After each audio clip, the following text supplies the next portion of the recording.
Hi y'all, it's Miss Lewis. I'm gonna go through some of these problems on your factoring practice sheet. This worksheet is due by the beginning of next class. So I am on the side where we're talking about trinomials where the a value, the number in front of the whole trinomial, is greater than 1.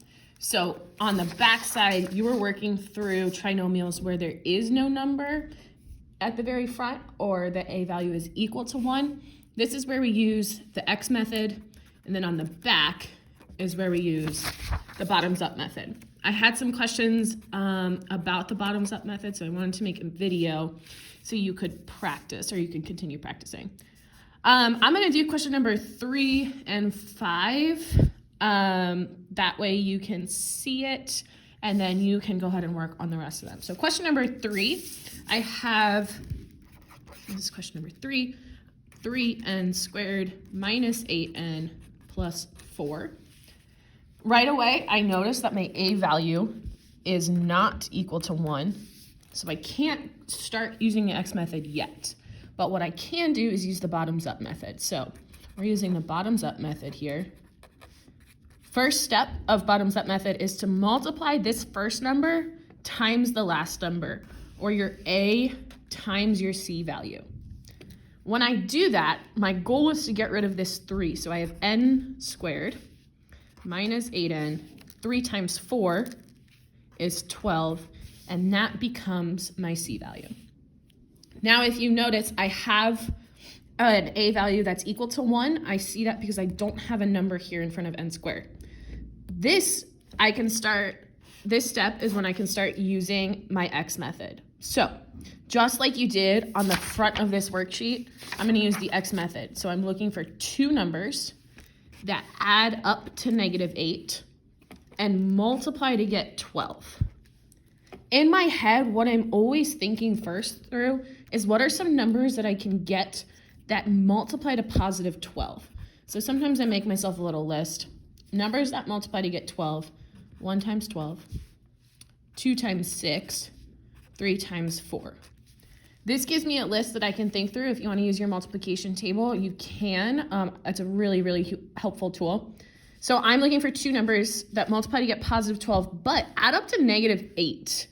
I know that I can't add two positive numbers to get me a negative, so I'm probably thinking about what combination of these numbers, if I make them negative, would get me to -8. Let's take a look at this 2 times 6. 2 times 6 is positive 12, but 2 plus 6 is not -8. If I make it -2 times -6, though, -2 times -6, a negative and a negative makes a positive 12. -2 minus 6, is equal to -8. So my factors become -2 and -6. If you want more help on the X method, definitely ask me today during class because we're going to go ahead and move on from this pretty soon. But bottoms up method, I write down my factors as n minus 2, n minus 6. Remember, it doesn't matter which order you're in, but for now, I'll use n minus 2 and minus 6. So if I'm thinking what I did here, remember when I multiplied the first times the last number?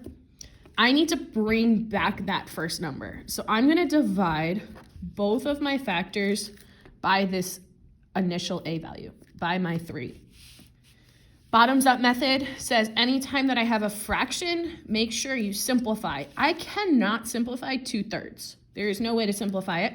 So bottoms up method, I bring the bottom of my fraction up in front of my variable. I get 3n, bottom of my fraction up, minus 2. And then when I'm looking at this fraction, 6 over 3 is really 6 divided by 3, and 6 divided by 3 gets me n minus 2. If you want to learn more about this, I'm happy to walk you through it, but I'm simplifying my fraction, and that's the best part of bottoms up. Okay, so this is my final answer. That was question number 3 on the back of this worksheet. And I'll go ahead and do number 5 in another video.